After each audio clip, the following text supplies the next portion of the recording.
नमस्ते दोस्तों। आज के वीडियो में हम लोग सी के अंदर कुछ पैटर्न्स बनाने के कोड देखेंगे। कुछ पैटर्न्स होते हैं जो ज़रूरी होते हैं सीखना और जो सी में बहुत कॉमनली यूज़ होते हैं, तो उसके कोड आज मैं आपको समझाने के लिए ये प्रोग्राम लाई हूँ। यहाँ पे कुछ टाइप्स ऑफ पैटर्न्स यहाँ पे दिए हुए हैं जिनके कोड मैंने किए हैं, तो आप ज़रा इनको देख लीजिए। सबसे पहला कोड है कि जिसमें मैंने हाफ पिरामिड बनाया है। हाफ पिरामिड के लिए मैंने आई और जे दो वेरिएबल लिए हैं, क्योंकि मुझे यहाँ पे दो लूप की ज़रूरत पड़ेगी, इसीलिए मैंने दो वेरिएबल लिए हैं। आई का लूप 1 to 10 तक जाएगा, पर जे का लूप आई से 1 से जे अब 1 से आई तक रहेगा। दैट मीन्स कि अगर आई की वैल्यू 1 रहेगी तो जे का लूप 1 टाइम चलेगा। अगर आई की वैल्यू 2 इंक्रीमेंट होगी तो जे का लूप 2 टाइम्स। सेम तरीके से ये प्रिंट होता रहेगा, और जो नीचे स्टार प्रिंट कर रहे हैं वो उतने ही टाइम्स प्रिंट होते जाएंगे जितने टाइम्स आई की वैल्यू इंक्रीमेंट होगी। और हर रो के बाद /n मैंने दिया है ताकि न्यू लाइन में जाके नेक्स्ट रो वो प्रिंट करता जाएगा। ये बहुत इजी और बहुत ही छोटा कोड होता है, तो इसका एग्जीक्यूशन आप देख लीजिए। इस तरीके से इसके हाफ पिरामिड बनेगा। सेकंड जो कोड है, सेकंड कोड से हम हाफ पिरामिड ही बना रहे हैं, लेकिन अपोजिट साइड से। अपोजिट साइड से मतलब जैसा कि अभी हमने बताया था, सीधा नहीं रहेगा, उल्टी साइड से ये बनेगा। तो उसके लिए एक बार आप इसको पहले समझ लीजिए। ये देखिए, मैं इसको रन करके दिखा रही हूँ। इस तरीके से ये हाफ पिरामिड बनेगा। यहाँ पे सबसे फर्स्ट लो में ही आप समझ जाएंगे कि देखिए, सबसे पहले मुझे कुछ नंबर ऑफ स्पेस प्रिंट कराने हैं, उसके बाद स्टार प्रिंट करेगा। नेक्स्ट लाइन में 2 स्टार्स प्रिंट करेगा। मतलब नंबर ऑफ स्पेस हर बार कम होते जा रहे हैं और नंबर ऑफ स्टार्स बढ़ते जा रहे हैं। दैट मीन्स लूप दोनों के लिए अलग अलग तरीके से चलेगा। तो यहाँ पे मुझे एक एक्स्ट्रा लूप की ज़रूरत पड़ेगी, इसीलिए मैंने यहाँ पे 3 वेरिएबल्स लिए हैं, आई, जे एंड के। आई वेरिएबल मतलब फर्स्ट लूप जो है 10 टाइम्स सेम है। जे की वैल्यू 10 - आई टाइम्स चलेगी, मतलब उतने टाइम्स स्पेस प्रिंट करेगा। सबसे पहले मैंने आपको अभी कहा था कि मुझे पहले स्पेस प्रिंट कराना है, देन स्टार प्रिंट कराना है। तो जो इनर लूप्स हैं, 2 इनर लूप्स हैं, इनर लूप्स में पहले वो स्पेस प्रिंट कर रहा है, उसके बाद वो नीचे आके स्टार प्रिंट कर रहा है, और उसके बाद /n होगा। जब दोनों प्रोसेस ख़त्म हो जाएंगी तो वो न्यू लाइन में जाके न्यू इंक्रीमेंटेशन शुरू कर देगा। तो इस तरीके से ये हाफ पिरामिड का प्रोग्राम है। नेक्स्ट कोड आप देखेंगे, ये फुल पिरामिड का प्रोग्राम है। फुल पिरामिड में दोनों कंसेप्ट एक साथ लगेंगे, इसीलिए मैंने आपको इसी सीक्वेंस में समझाया है। इसमें दोनों कंसेप्ट लगने हैं। दैट मीन्स कि आपका स्पेस भी प्रिंट होना है, उतने स्पेसेस को छोड़ के प्रिंट कराएगा। और उसके बाद जब स्टार प्रिंट होगा तो स्टार का सीक्वेंस भी एक पर्टिकुलर सीक्वेंस में स्टार बढ़ना चाहिए, क्योंकि देखिए, नंबर ऑफ़ स्टार्स हम काउंट करते हैं। ये देखिए, जैसे कि फर्स्ट रो में 1 है, सेकंड रो में 3 स्टार्स रहेंगे, उसके बाद वाली रो में 5 स्टार्स रहेंगे। तो इसका एक पैटर्न होता है, या एक कहें कि इसका एक फार्मूला होता है जिसके अकॉर्डिंग नंबर ऑफ़ स्टार्स बढ़ते हैं। तो इस प्रोग्राम को कोड करते समय सबसे बस हमें एक ही चीज़ ध्यान रखनी है कि जो ये के लूप है, स्टार कौन सा लूप प्रिंट करा रहा है, ये हमारा third loop, second inner loop बोल सकते हैं। तो ये के वाले लूप में जो के का लिमिट होगी, जिसको बोलते हैं कि इतने के बाद ये टर्मिनेट हो जाएगा, उसका फॉर्मूला है 2 × i - 1। 2 × i - 1 उतने टाइम्स। इस फॉर्मूले में आप हर रो की वैल्यू रख के देख लीजिए।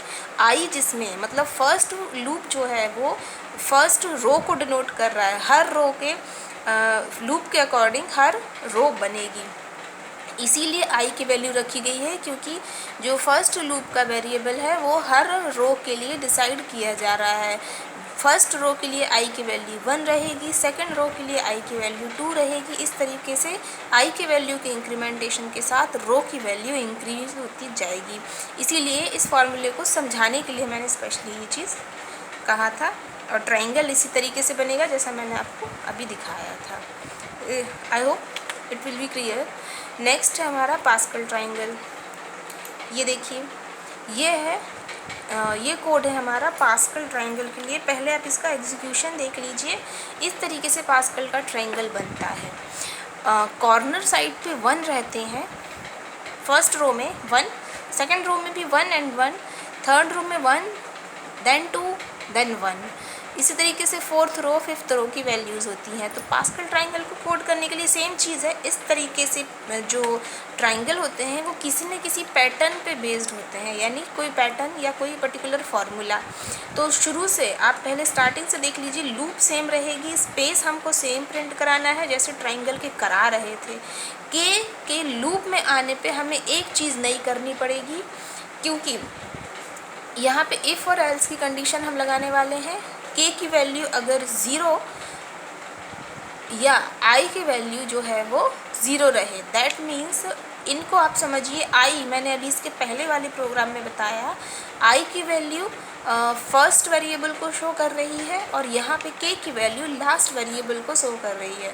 तो हर रो में के की वैल्यू और आई की वैल्यू अगर 0 है, दैट मीन्स कि फर्स्ट और लास्ट वैल्यू पे अगर पहुंचते हैं तो जो नंबर NUM मैंने एक वेरिएबल लिया है जिसमें नंबर में होने वाले चेंज्ड वैल्यू उसमें जाके सेव हो जाएगी। तो उन मतलब कॉर्नर वैल्यूज़ पे नंबर की वैल्यू 1 प्रिंट करनी है, हमेशा 1 प्रिंट होगी। अदरवाइज़ एल्स की कंडीशन में जो मिडिल वैल्यूज़ हैं उनका कैलकुलेशन हमको एक पर्टिकुलर फार्मूले के साथ करना है। जो फार्मूला यहाँ पे लिखा हुआ है, नम मल्टीप्लाइड बाय आई माइनस के प्लस 1 डिवाइड बाय के, मतलब इस ब्रैकेट के अंदर की वैल्यू के कैलकुलेशन के बाद उसको के से डिवाइड कर दिया जाएगा।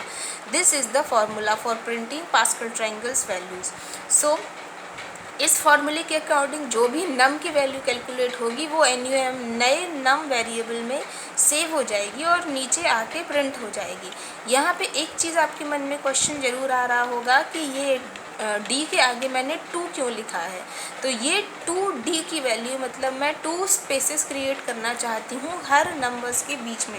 आपने जब ये ट्रायंगल प्रिंट होके देखा तो आपने इन नंबर्स के बीच में एक पर्टिकुलर स्पेस देख रहे हैं, वो 2D लिखने की वजह से हो रहा है। ये स्पेसेस हम अपने अकॉर्डिंग चेंज कर सकते हैं, 3 या 4 भी लिखा जा सकता है, तो नंबर्स के बीच का डिफरेंस बढ़ जाएगा। इस तरीके से ये पास्कल ट्रायंगल प्रिंट करने का कोड है। उसके बाद हमारा नेक्स्ट ट्रायंगल है फ्लॉयड का ट्रायंगल। इसमें पहले हम इसका आउटपुट देख लें, फिर मैं आपको कोड समझाती हूँ। ये इसका आउटपुट रहेगा 1, नेक्स्ट रो में 2, 3, उसके बाद 4, 5, 6, 7, 8, 9, 10। मतलब आप आउटपुट देख के समझ सकते हैं कि नंबर्स इंक्रीमेंट हो रहे हैं। ट्रायंगल तो वैसे ही प्रिंट होगा लेकिन इसके नंबर्स रिपीटेडली इंक्रीमेंट हो रहे हैं। तो इसकी कोडिंग बहुत सिंपल है। देखिए, हमने यहाँ पे आई और जे 2 वेरिएबल लिए हैं। NUM नम एक हमने वैल्यू ली है और उसमें हमने 1 असाइन कर दिया, इनिशियलाइज भी कर दिया है, यहाँ पे असाइनमेंट भी कर दिया है। एक लूप मैंने स्टार्ट किया है, फॉर लूप 1 to 4 चलेगा। जे का लूप 1 to I चलेगा, जैसे कि पहले वाले प्रोग्राम में हुआ था। आई के अकॉर्डिंग ही जे का लूप चलेगा और हर बार मुझे NUM नम को प्रिंट करना है और नीचे आके num is equal to num plus 1 लिखा हुआ है, यानी हर नंबर प्रिंट होने के बाद उसकी वैल्यू इंक्रीमेंट हो जाएगी। इस तरीके से ये प्रोग्राम ट्रायंगल को प्रिंट कर देगा नंबर्स के अकॉर्डिंग। एक बार और आप इसका आउटपुट अगर देखना चाहें तो ये देखिए, ये इसका आउटपुट रहेगा। उसके बाद नेक्स्ट मेरा है क्रिसमस ट्री। ये कोड मैंने किया है जिससे स्टार्स के थ्रू हम लोग क्रिसमस ट्री प्रिंट करना चाहते हैं। यहाँ पे मैंने 4 वेरिएबल लिए हैं। एक L वेरिएबल है, जैसा कि अभी इसके पहले मैंने ट्रायंगल वाला कोड किया था, आपने ध्यान हो तो जो ट्रायंगल प्रिंट करने वाला कोड था सेम कोड ये लिखा हुआ है फॉर आई जे। ये के वाला ट्रायंगल वो लूप है, स्टार प्रिंट होगा, /n प्रिंट होगा। अब उसी ट्रायंगल को हम मल्टीपल टाइम्स प्रिंट कराना चाहते हैं। एक बार इसका आउटपुट समझिए। ये इसका आउटपुट है जिसको हमने क्रिसमस ट्री कहा है और यही प्रिंट करने का कोड है। वहाँ जो सबसे आउटर लूप है वो इस ट्रायंगल के कोड को रिपीटेडली प्रिंट करेगा। यहाँ पे मैंने कोड को 5 टाइम्स लिखा है, दैट मीन्स वो 5 टाइम्स ट्रायंगल को प्रिंट कर देगा। उसके बाद नीचे ये जो लाइन मैंने लिखी है वो एक्स्ट्रा नीचे के उस डिज़ाइन को बनाने के लिए है। बस इतना ये कोड है। एंड इसमें फॉर्मूला वही यूज़ किया है सेम जो उसमें ट्रायंगल में था, 2 × i - 1। इस तरीके से ये कोड एग्जीक्यूट हो जाएगा। आई होप आपको ये कोड समझ में आए होंगे। अगर किसी को डाउट है तो आप मुझे कमेंट करिए, मैं ज़रूर आपको रिप्लाई करूँगी। And thank you for seeing.